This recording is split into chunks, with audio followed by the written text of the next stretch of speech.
Good afternoon, ladies and gentlemen. Welcome to this LSE public lecture. I'm Qiwei Yao, professor in the Department of Statistics here. I'm very pleased to welcome our distinguished speaker, Professor Sir David Spiegelhalter and Dr. Anthony Masters. We have audience in this room as well as perhaps more online. May I remind everybody, the session is recorded. The recording will be available publicly shortly after the event. Before I introduce our speaker, let me say one or two words about the agenda today. First, as usual, we will have a presentation from our speakers for about 45 minutes. Less, okay. Followed by open Q&A for audience, both in person and online, for about 10 minutes. This will formally conclude the session, but we do have one item, which is after the event. You probably have noticed, I carefully placed 10 copies or 9 over there, the book over there. Because of the pandemics, we cannot have usual sign and sell event after the talk. I remember 5 years ago, I was talking to David. Maybe 5 years ago, when his book, The Art of Statistics, published, he did a similar talk in the same forum. After talk, the queue for sign and sell is very long, yeah? So that book, The Art of Statistics, became one of the best-selling items in the Penguin series. I think probably it's the only statistics book made to the best-selling series. For the main agenda today, it's related to something which is very close to all of us. Since the early 2000s, we have all experienced or suffered from this dreadful COVID pandemics. Being in this information age, we thought we are very well informed on what's going on, because the data in big quantity on various forms published by various agency, institutions, or some enthusiastic individual keep pouring on us every day. Even for a statistician like me, myself, it's really difficult to keep a clear head above those bigger data set.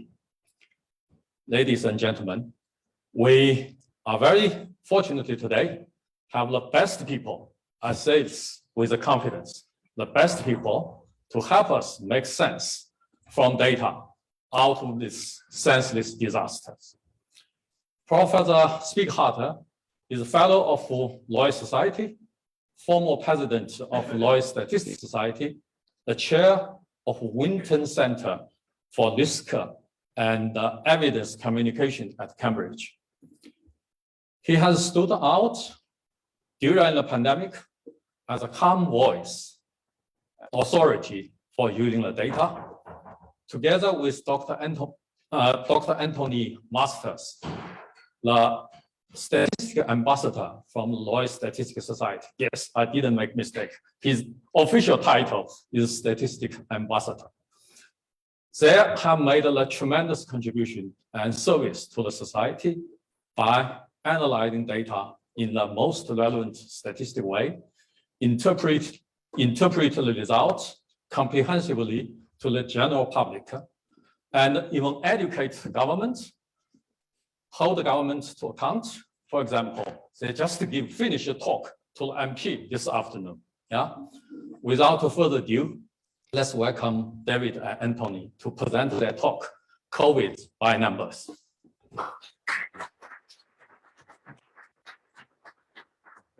Can you hear me all right? Oh yes, that's working all right. Thank you very much for the kind introduction. Very, very generous indeed. And it's a great pleasure for Anthony and I to be here.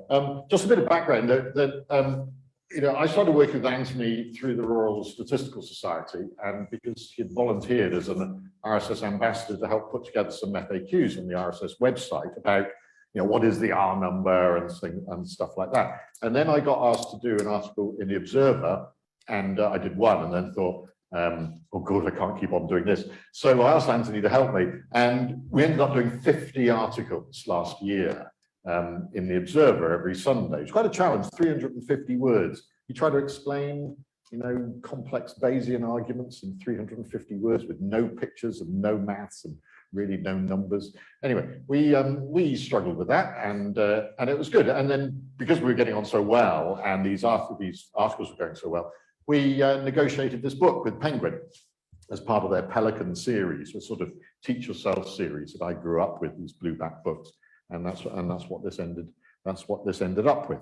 Okay, so that's the background, and the idea of the book is that, and we'll plug it around the book, but we'll take questions about anything to do with the stats of the pandemic. I think we're very happy to do that. Is that, you know, as it says up there, it's tries to be readable. It's in this sort of autodidact tradition of Pelican that I grew up with.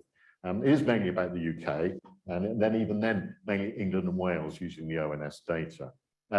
Again, it was a challenge. You know, I don't know if you tried, you know, many of you might have tried writing sort of about fairly technical matters to a non-technical audience. At least we had graphs in this one. I mean, there's lots of graphs. It's our main, but no maths, but lots of graphs. And actually you find that's enough to, as we'll get on to, some of the main statistical problems of COVID are not to do with complex statistical modeling and technical ideas. They're basically to do with, well, what do you actually mean by a COVID death? You know, what do you mean by these things? It's just actually working, what are you talking about is a huge element of this, as will be clear. And we ended up with about, just as we ended up writing 50 chapters without much overlap, I think we ended up with 26 chapters in the 50 articles. The 26 chapters basically quite short on all these different aspects of COVID. But we should emphasize it's not a critique of government policy, and it can't be in depth. And we do keep away from the sort of blame and speculation that the media coverage of COVID has focused on. I mean, I've done a lot of COVID media, and you know that they're going to ask you, unless you try to stop them, well, you know, what do you think should be done? Or what do you think was wrong? What mistakes have been made? And what's going to happen in 6 months' time? I haven't got a clue, absolutely no idea. I'm not going to start blaming anybody. So we try to take that regard as something that many statisticians during this pandemic have, I think on the whole, pretty well universally, stood back from this taking sides on what should be done. And I'm really proud of that as a sort of professional approach, that we've been dedicated to try to explain what's going on without saying what should be done. So the structure of the book, you realize, good, once you start thinking about it, you know, every aspect of COVID is numerical and statistical. Everything is numbers, from, you know, the virus, how big it is, how fast it spreads, to diagnoses and cases, and then you've got whole testing business. What is a case? You know, a CT number and all this sort of stuff. Then you've got, do people get ill? And how ill do they get? And how many get in intensive care? And then deaths. And there's a huge amount of deaths that we know about. What is a COVID death? What are access deaths? And so on. And then that is only just starting with the, you know, the thing that people ask, well, what's the effects of masks? What's the effects of lockdown? Everyone's obsessed with the effects of different interventions and how people reacted to it. And then we get on to vaccines, you know, effectiveness, side effects, blah, blah, blah. And then we get on to looking forward, epidemic modeling, and so on. So, you know, it's just a staggering range of statistical ideas. And it is used, you know, all our sort of background. You're using, for dealing with COVID, you end up using every single sort of statistical tool that you've ever done, through simple uses of Bayes theorem, complex modeling, adjustment, of course, logistic regressions, Cox analysis, vaccine efficacy. Everything is being used behind the scenes, even if we don't talk about it much. Okay, I'd just like to, before I pass over to Anthony, just like to talk a bit about sort of the daily dashboard. I mean, to be honest, the daily dashboard is stopping being so interesting now. Increasingly, the number of positive tests is going to bear less, you know, not a great relationship to what's really going on in the population, because especially when people start having to pay for them, you know, already, you know, by looking at positive tests, you're looking at the people who choose to get tested, and that's it. And we know that, as a rough rule of thumb in the past, if you doubled the number of positive tests, you roughly got the actual number of infections. It wasn't bad, which we know because of the COVID infection survey run by the ONS. But this is London, since last autumn, rumbling along, fairly quietly. And then Omicron comes along in London much earlier than elsewhere, absolutely hit. There's a staggering increase up here, sort of doubling every couple of days, for a fairly brief period, and then being over high, and then the dropping down. And well, now actually we're becoming, as I said, less and less sure of what's actually going on. It looks like actually there's a strong suggestion among older people that cases are going up around the country, possibly largely due to the waning vaccines. Even the boosters waning by now. When did I have mine? I'm old. I mean, I had mine quite early. It's probably, it's probably withering away now, my lovely booster. But the other thing to remember is this is just cases. If we look at, who's got antibodies, which we only know from the COVID infection survey, half the kids in the country caught COVID during this wave. So more than 85% of kids have got antibodies now. Of the younger kids, primary school kids, the ones who are now have an option of being vaccinated, nearly all of them have had it. So the marginal gain of vaccination now is probably pretty low. Okay, so if we look at deaths, again, this is this definition of deaths that you get on the daily dashboard. Again, we're not hearing these numbers every day, partly because Ukraine has pushed COVID out of the front page. Also because, actually, how interesting is this anymore? Also because this is an increasingly unreliable indicator of people dying from COVID. This again is deaths within 28 days of a registered positive test. So you've got to have registered it, which increasingly people won't be doing, and including recorded reinfections.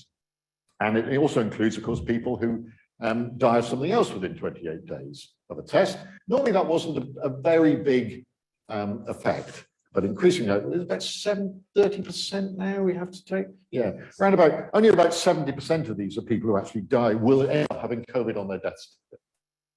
And an even smaller proportion will have it on COVID, because only 2/3 now, we'll come on to this, of COVID deaths on the death certificate are registered as being caused by COVID. Otherwise, just a contributory factor. So actually, you've got to halve this roughly to get deaths caused by COVID. So these numbers have to be taken now with a huge pinch of salt. But of course, as we'll see later, they were really high numbers earlier on. And of course, what's happening in Hong Kong and et cetera is just extraordinary now. Okay, I'll pass over to Anthony. We're just going to that was just up, the dashboard, all these numbers we see every day. That was about London. We just look at some of the stuff in the book now. Yeah. Because we did, we wanted to try to make it entertaining. So we picked on deliberately, as he's going to show, things which we thought were quite interesting. Just actually slightly surprising. So here's some surprising things. Yeah, here's some surprising facts from the book. So often we hear about the R number, the reproduction number, sometimes wrongly called the reproduction rate, which is basically the average number of people that an infected person goes on to infect. So on average, for instance, in the initial strain, you might expect one person to infect 3 more people. But that's an average. And actually the distribution as suggested in Wellcome Open research paper was that roughly that of negative binomial. So you have most people don't infect anyone. Whereas you have lots and lots of cases where people go on to infect, like 10, 15, 20% of people. So actually, the spread of COVID-19 is being, as it were, sustained by these kind of super spreader events where, lots of people gather and so on. And, even if you then adjust the mean to account for, say, the dominant variant at the time, I think it's for alpha, you still end up with, over 6 in 10 people not going on to infect other people. There was also this massive difference in risk by age. So as a rough approximation, being infected, it would, in the early stages of the pandemic, would be roughly equivalent to doubling your risk of death in that year. So over 90s had 35,000 times the lethal school risk of children, and that's for England and Wales. You also had that the average, in this case, the median age, which is where, if you order everyone by age and pick the middle, of people dying from COVID-19 is roughly the same average age as other causes. That does not mean that these people would die anyway. As we'll see later, there are some analyses which suggest that, the mean average years of life lost was about 10. But as you see, like, the distribution is really important. There's also, if you look at younger people, so those aged between 15 and 29, so congratulations to anyone here who falls in that particular category. In 2020, there are over 300 fewer deaths in England and Wales within that category, if you compare that to the average from 2015 to 2019. And that's including the 115 deaths that involved COVID, so either as an underlying cause or a contributory cause. And there are various reasons for this. So, for instance, national lockdowns meant that there was less traffic, less, other respiratory diseases were suppressed, and basically society as a whole became less risky. And that meant, as a whole, the pandemic and the measures against it were actually a net lifesaver for young people in England and Wales. That doesn't mean necessarily that all those measures were a good thing. This is just a statement of fact. Now, alcohol consumption, as measured by surveys and tax returns and so on, in 2020 showed a small fall compared to previous years in Great Britain. There was some suggestions, I think, at the start of the pandemic that we would all drink ourselves into a stupor watching Power on ITV3 because we're so bored. That didn't really happen. Also, the estimated number of drinking days was similar. So, but if you look at the Alcovision survey in England, it was the number of sessions that was going down. So, as in, well, if you're not going out to drink, you can't really do pre-drinking. You're just drinking at that point. So people were, people were, not doing multiple drinking sessions in the same day. Because you haven't got anywhere to go. Viruses take indirect flights. This is based on looking at sort of, as it were, the full genomic sequencing of the virus and going, okay, well, that version of the virus that's very similar to that one. So we think actually that person probably infected that person based on the specimen dates, and then looking at cases that had non-onward transmission. So these are kind of like seeding events within the United Kingdom.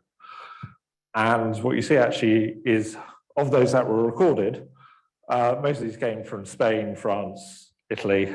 You can see actually, quite a large spike from Spain near the time of the Liverpool Atletico Madrid match. So there's possibly a lot of infiltration events relating to that football match. And to add insult to injury, Liverpool lost. So there is the huge collapse in international travel. What's surprising here is just the sheer scale of it, very unfortunately being slightly hidden at the bottom by that marker. But you can see actually, there were around maybe 9 million or so visits abroad by people living in the UK. That very sharply fell. There was just a collapse as the pandemic came round. Countries locking themselves down. Just the collapse of tourism. And as I mentioned earlier, there was social distancing and the other measures. They dampen the spread of SARS-CoV-2, but nearly wipe out other respiratory diseases. So if you look at, for instance, flu, so you can see that the sheer scale. Firstly, thing to note, this is for the latest winter in England. You can see that the COVID line is just, blows pretty much flew outside the water. There isn't a replacement effect here. This is just one disease being massive. But you can also see the sort of continued suppression of influenza. And yeah, to the point where I think we're having trouble drawing this for last winter in the book, because people were, people were looking at the line and thinking it's the axis. Is near zero for influenza. You can see also that, again, it's very much near zero for hospitalizations with influenza as well. Again, being completely outscaled by COVID-19. And should I pass on to you for mental health? I'll do mental health, right. Yeah. Yeah, I mean, just go about the things that Anthony was showing. There's a couple of good statistical points there. The first one, which runs through a lot of this, is as statisticians get accused of being obsessed with averages, the enormous limitations of averages, which we're going to see even more. The fact that, talking about the average number of people infected, where almost nobody infects the actual average number of people, either a lot less or a lot more. The average, risk of COVID, death rate from COVID, which varies so unbelievably hugely according to people's age. So again, the average is almost a pointless figure to quote. Average amount of alcohol was roughly the same, but it also looks like the variation increased. So actually, the people who didn't drink much stopped drinking, and the people who drank more drank even more, which actually looks like it increased the overall harm from alcohol, because the high drinkers drank even more. So the average could stay the same in terms of consumption. The actual harm could increase because the spread increases. So we know as statisticians that the spread is unbelievably important, the variability. But this has brought it home to me so strongly again and again, the enormous limitations of average. And this is, I suppose, another example, because this is just average mental health of the population. ONS asks people each week, tens of thousands of people, how satisfied are you with your life nowadays? And the dash line is February 2020. So throughout the whole period, we've got less satisfied. How happy are you? Happiness took a big hit in last winter after Christmas was buggered up and everyone was stuck at home. And in general, that was really rock bottom. And also the very start of the pandemic. But happiness hasn't been too bad. This is not overall, how anxious did you feel? Anxiety, still well ahead of normal levels, of baseline levels. These figures of high and anxiety at the beginning, very high indeed. And so, we're seeing here, and again, huge variation around these figures. Some people are still terrified of COVID, I think, and staying at home and not wanting to go out. Others are much bolder. But on average, we know the anxiety in the population has increased. And this means, a measure like this means a huge, much more pressure on mental health services is going to be by that increase in average. Now this one, this is a graph that comes out every week, so Anthony's redrawn it from ONS, and there's so much story in here, it's untrue, because this is basically the number of deaths registered in England and Wales each week. There's dips because this is registrations on bank holidays, the office is closed and you can't register, so that's purely an artifact. The blue are deaths without COVID on the death certificate. The red are deaths with COVID on the death certificate. Now that could mean as the underlying cause, and in most of this period, that's about 90%. So nearly all of these are caused by COVID. It's a bit different now, but as I mentioned, but then now, so this is the first wave. It was the year black is 2015 to 2019 average.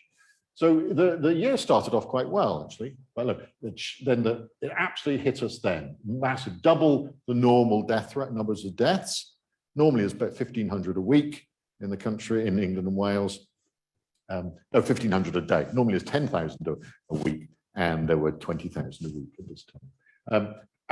But look at that chunk. That blue chunk is interesting. Excess non-COVID deaths. These were COVID deaths. So these were old people, these were people in care homes who, special dispensation was given that they did not have to have been seen by a doctor over the last couple of weeks. They could fill in the death certificate without seeing the patient, and many did not, because especially with older people, the symptoms of COVID are not generally as representative as others, and they didn't want to put COVID on the death certificate. But these were COVID deaths, so we're even counting our COVID deaths as an undercount of how many COVID deaths there were. Then a completely different picture in the second wave, a huge deficit in non-COVID deaths, far fewer non-COVID deaths. We've already seen one reason why: no flu at all. Normally, we would have 10 to 20,000 deaths from flu in each winter. None. I mean, really, just like it's been eliminated for 2 years now. What that means for next winter is, could be very concerning indeed, because we've lost 2 years worth of immunity to flu.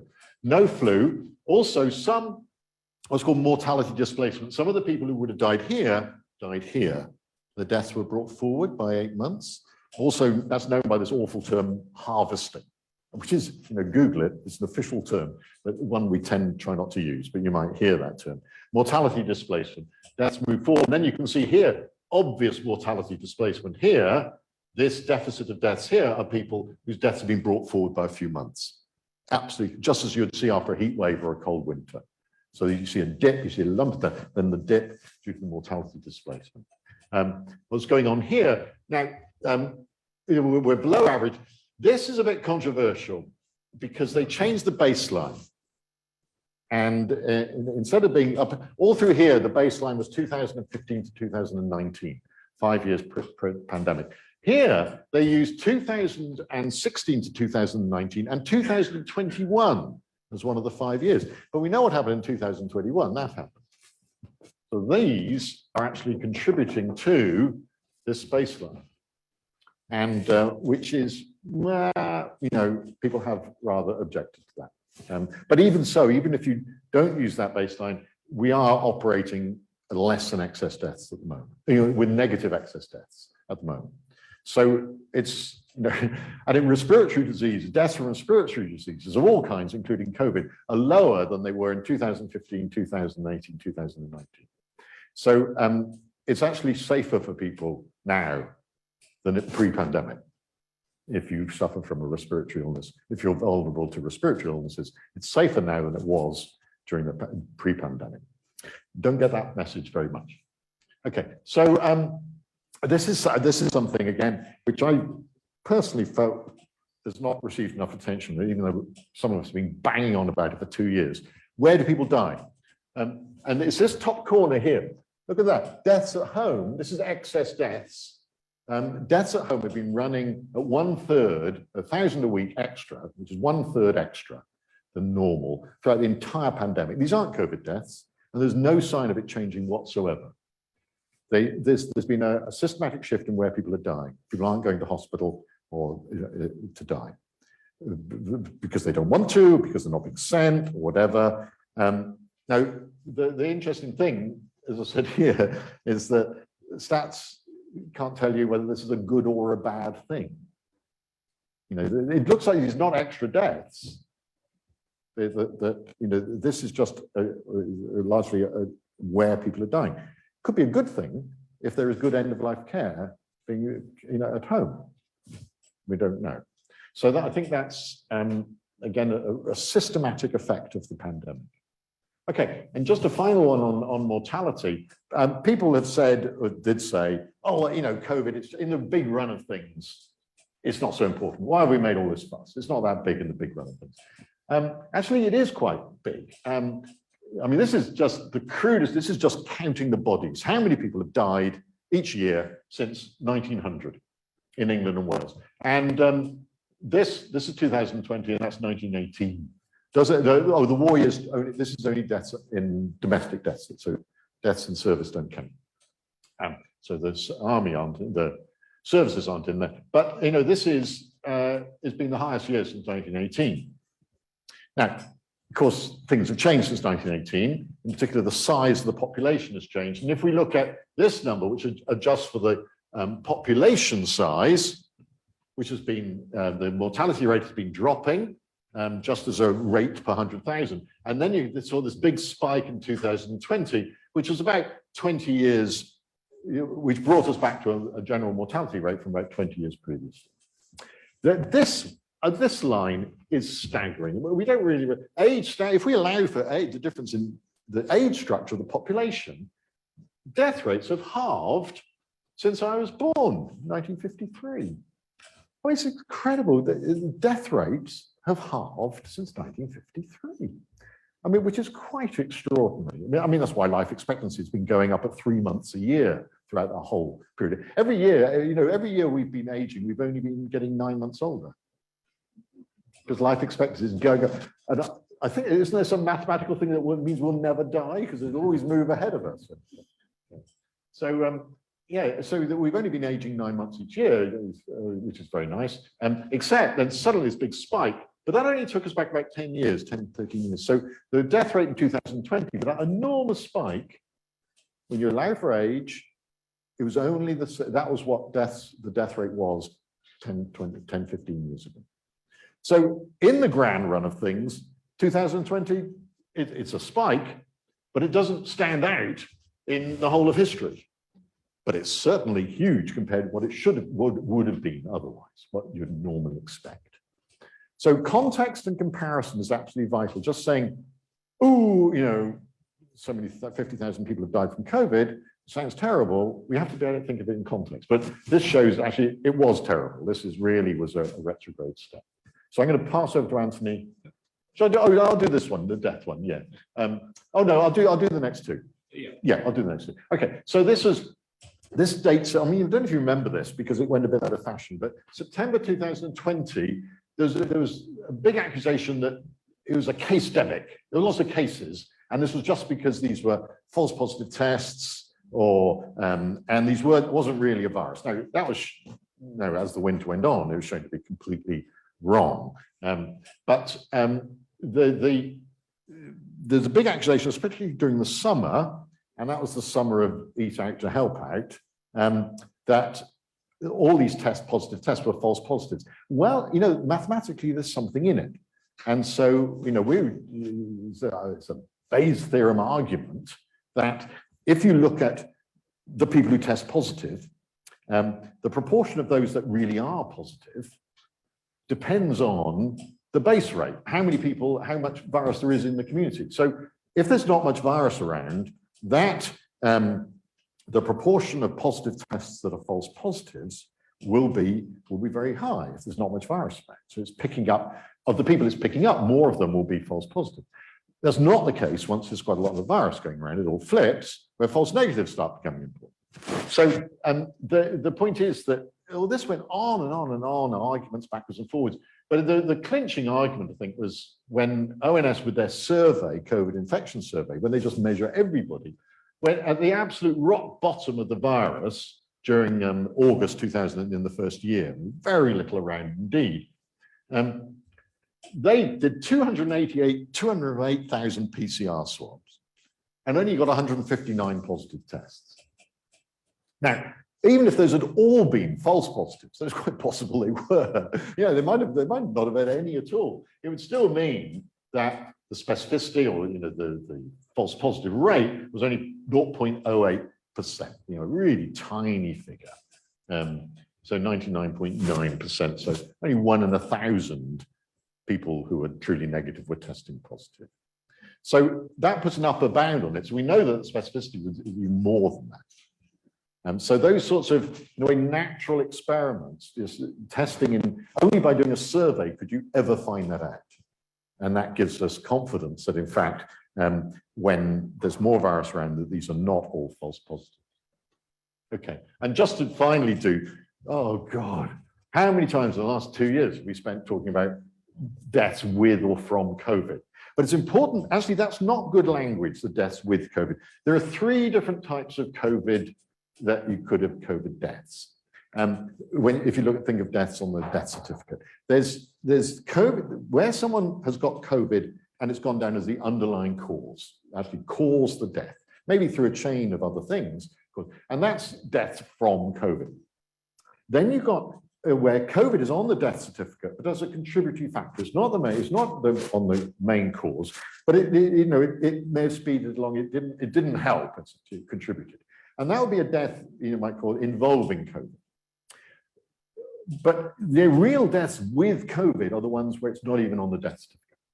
And now there's a lot of those where people had COVID, they got an infection, and then they die of something else. And the COVID really wasn't involved in any, I mean, the obvious one is the being run over by a bus, but even with other things where COVID just wasn't anything to do with it. And that used to be quite rare, but now is a lot more common that, as I said, these deaths within 28 days of a positive test, it never appears, never appears on the death certificate. 30% of those never even appear on the death certificate. So there's 3 levels. You can die with COVID, and then there's 3 different categories you can be put in. So no wonder it all gets complicated. But crucially, of the deaths that get on the death certificate, for most of the time, nearly all of them, 9 in 10 of them, have been with COVID as the underlying cause. Oh, yeah. Okay. And the last one on these is, yeah, you would hear as a constant drumbeat, oh, well, COVID is just the rebranded flu. With the suggestion that, it's actually no more lethal. That's untrue.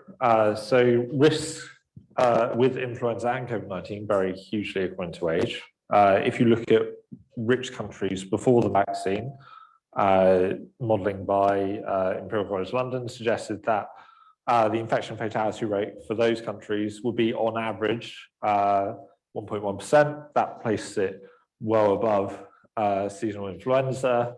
You also have, as we were saying, you can stratify that by age, and you find out actually the gap, as it were, is particularly large for older, more at risk age groups. And that analysis was done, I think, in October 2020. Things have somewhat changed since then. So you now have vaccines. There's a lot more survived infections, and there's also change in the virus as well, like such as the Omicron variant. But COVID is more lethal than the flu. So just to finish off, I think we should think about what statistics mean when you hear them in the media. There are different types of statistics. It may come as a count from some administrative system. What could that count be missing? If it's a survey or a model, then that's producing an estimate. What are the sources of uncertainty in that estimate? Then you also have to think about distribution. Quite often we're presented with averages, when actually the distribution underlying that average is particularly important. And as you say, like for instance, with alcohol consumption, the average may stay the same, but if your light drinkers are becoming teetotalers and your heavy drinkers are becoming even heavier, then the amount of harm from alcohol can increase even if the average alcohol consumption stays the same. So these graphs were from a paper showing years of life loss estimates. You can see that actually, the suggestion that actually, lots of these people would have died, in a year or two anyway. You can actually see there is quite a lot of people estimated to be in that category, but there's also a very long tail, and children do die of COVID-19, and of course lose huge amounts of potential life. And so what you see is when you take the average as the mean, then you get an average of about 10. Whereas if you were more interested in perhaps the mode, then it would be more like 0 or 1. And then the median would probably be around 4 or 5. But you can see different types of averages, can lead you to perhaps different conclusions. So always think about the distribution. And also, as I was alluding to earlier, thinking about the uncertainty. So in statistics, there's uncertainty over the past, the present, and the future. For instance, these scenario models, there are a huge number of unknown factors, and perhaps if modelers were trying to truly account for the entire spread of different factors, then you probably just end up with massive fan graphs that go from basically nothing to total catastrophe, to which policymakers would probably respond with, well, what good is that? Remember that these scenarios like examine particular assumptions, and sometimes those can be pessimistic, sometimes those can be optimistic, but you got to think about presenting the uncertainty and so on in these figures. And I think that's it. Any questions?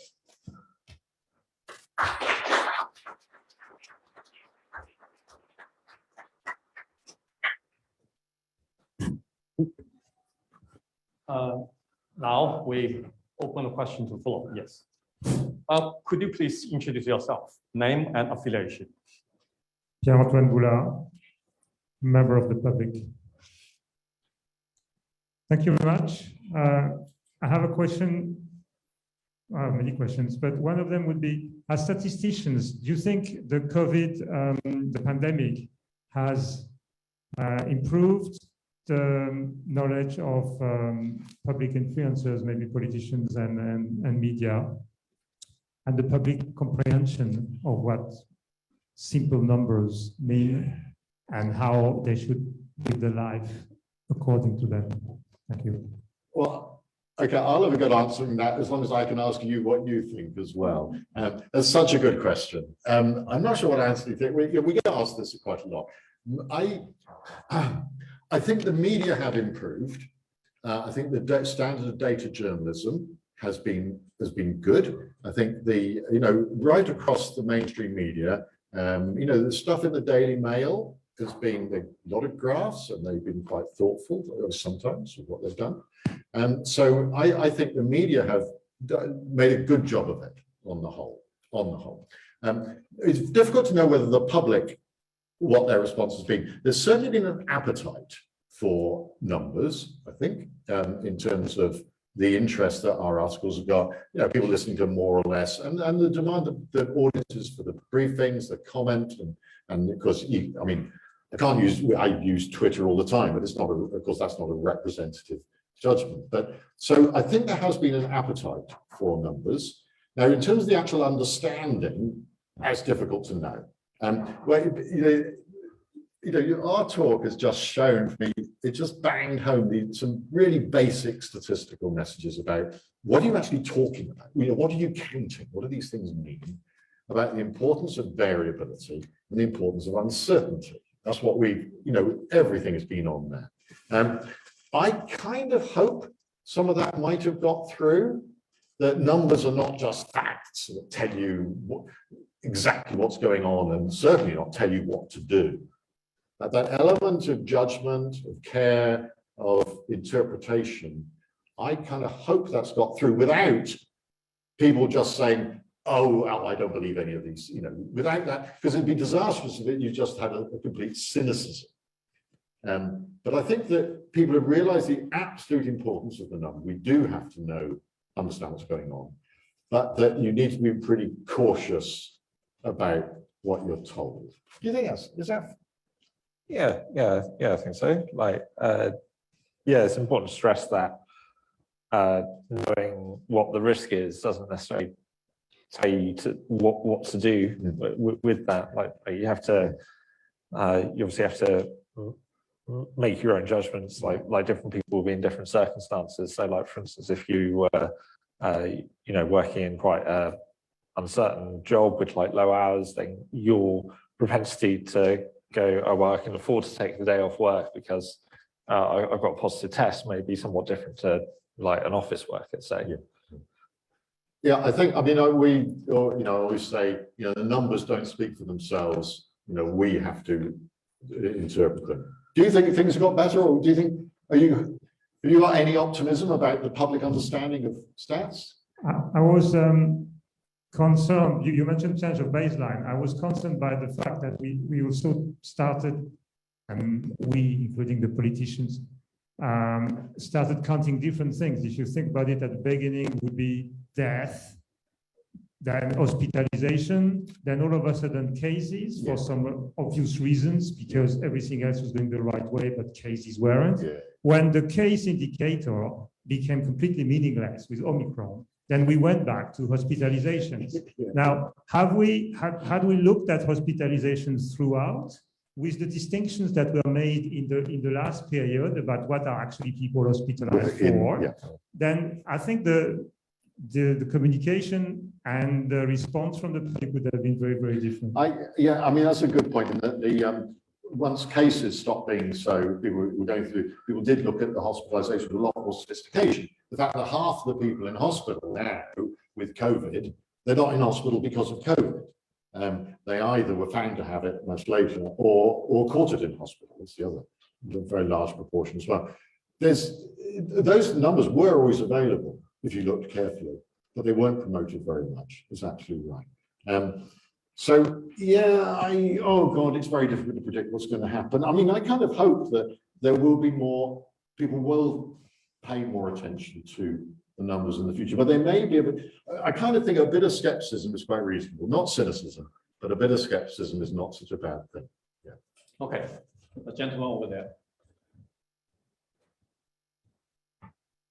Thank you. My name is Joshua Loftus. I'm an assistant professor here at LSE. You might be able to hear from my voice that I'm not from the UK. So I lived during the first year of the pandemic in the States, and then since moved here. Yeah. And I've been really struck by the difference in the quality of data available because of the ONS survey. And I think as a statistician, that random survey is really like an informational treasure that the whole world can learn from. And so I wonder, do you agree that the random sampling really is like a extremely important treasure? And should other countries learn from the example of the UK and the ONS? I've just been talking to the chief statistician of the country, Sir Ian Diamond, who's just been hosting a delegation from the US to find out all about this survey. It is an enormous pride. It's expensive, £400 million a year it costs. You know, it will be less in the future. It is going to carry on in some form.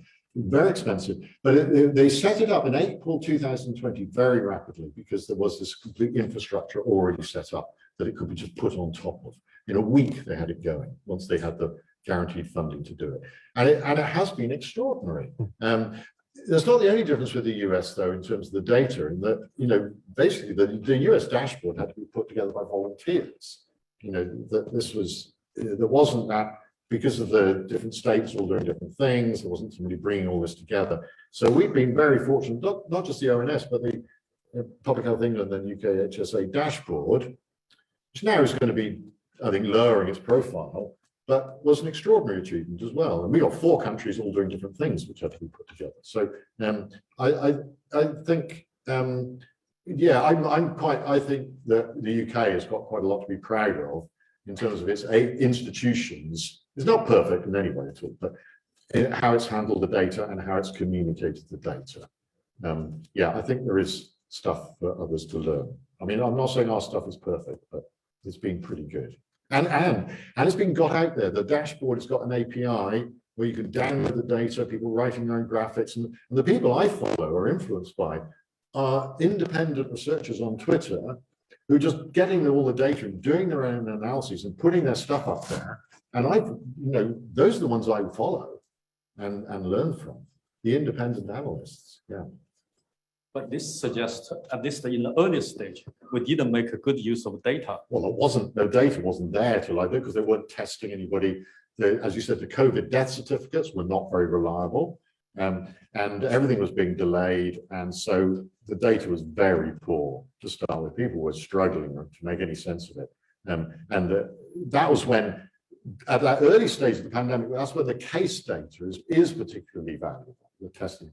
And nobody was testing, with no idea what was going on, absolutely operating in the dark. So only later, when that slide that Anthony put up showing, in late February, early March, there's vast numbers there are 1,000 separate outbreaks in this country from people coming back from France, Italy, and Spain. So the pandemic erupted almost simultaneously right across the country. It's terrifying to see it as an animation, which is totally different from other countries where it was a strong focus in some areas. Here, just because everyone goes on holiday here, comes back, breathes over everybody, whoop, off it went. The whole country caught it at the same time. Should we check? And online question, please. Nota. Okay, but can you hear me? No. Sorry. Share your microphone, please.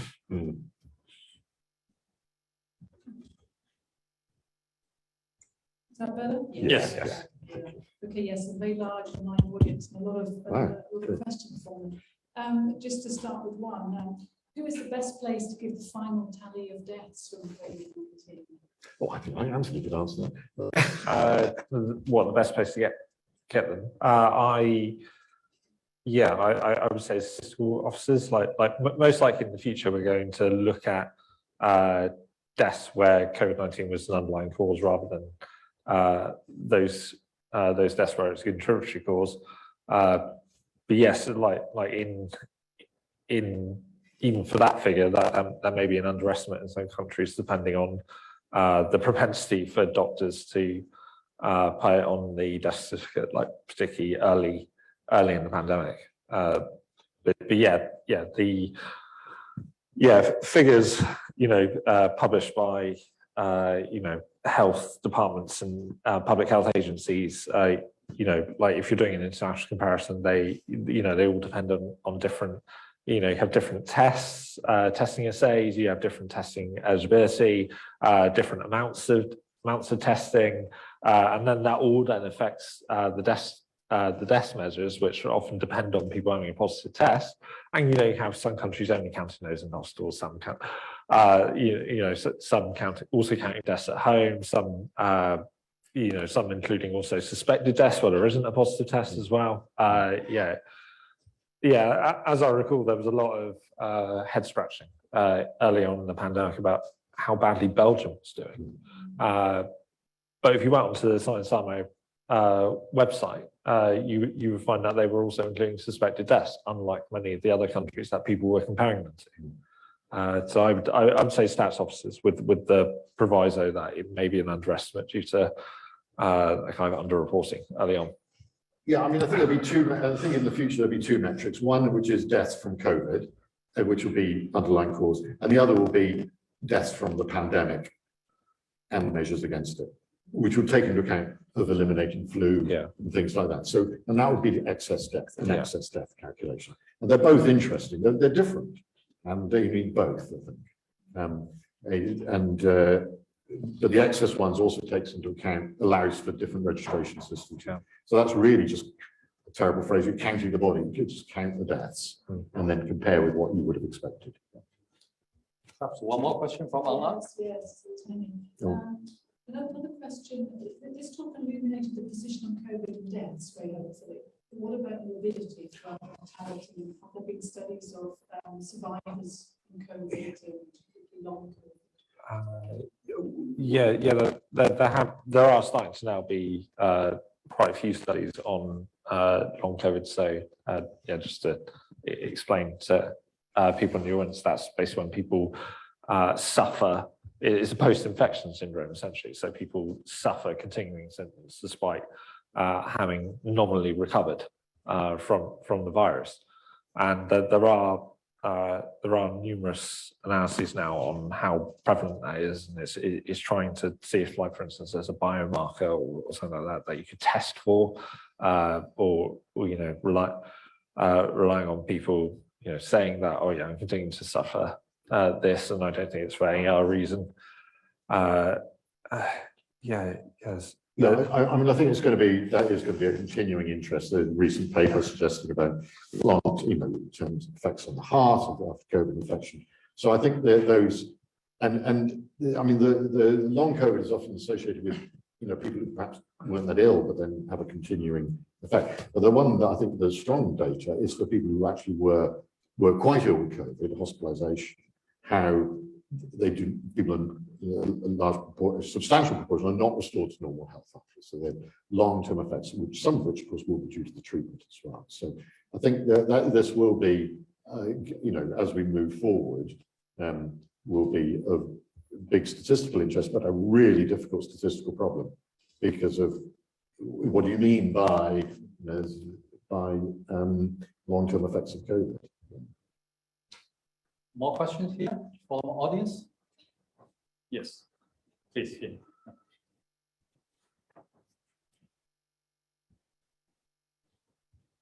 My name is Alistair Hughes. I'm a member of the public.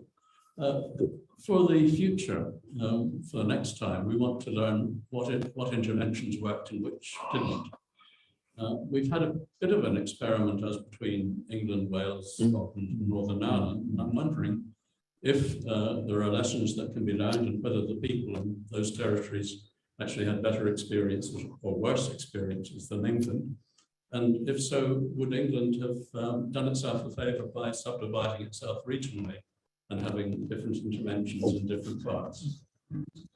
Well, there was for a bit. There was, you know, like the kind of regional tier system, which certainly in late 2020 didn't seem to have that market effect on dampening transmission.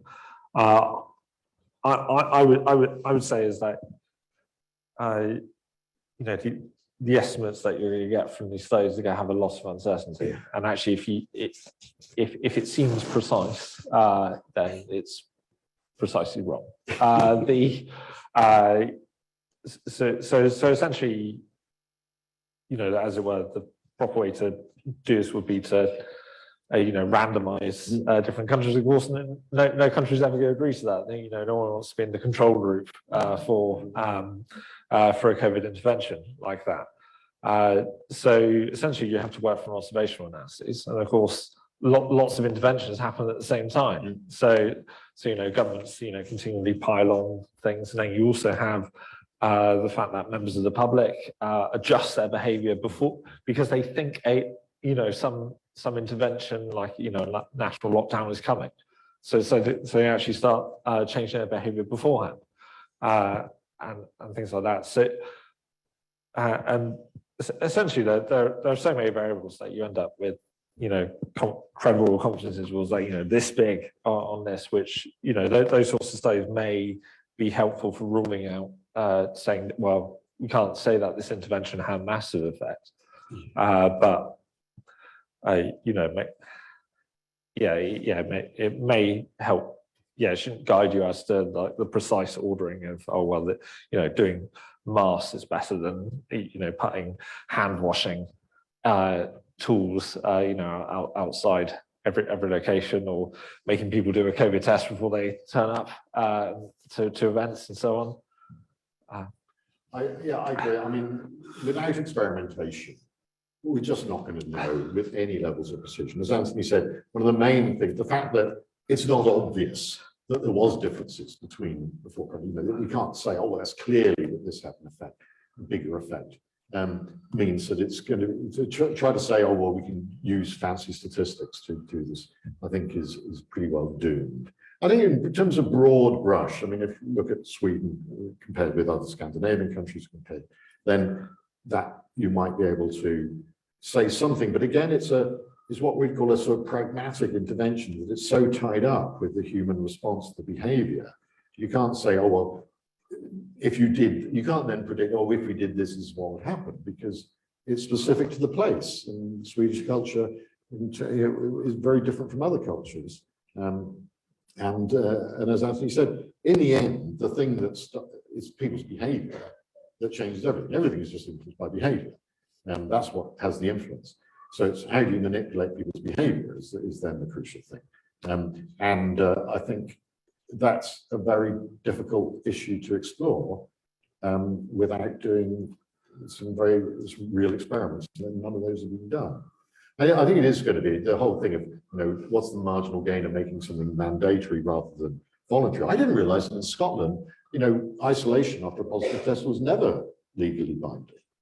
It was only guidance the whole time. So, I mean, that's quite an interesting thing, again, because that suggests that unless you've got a massive difference, that actually the difference between mandation and strong guidance might not be that large. So people will be looking at this forever. And as Anthony said, the thing is, don't believe it when someone comes up with a precise answer. For the interesting time, last question. Online, yes, from online.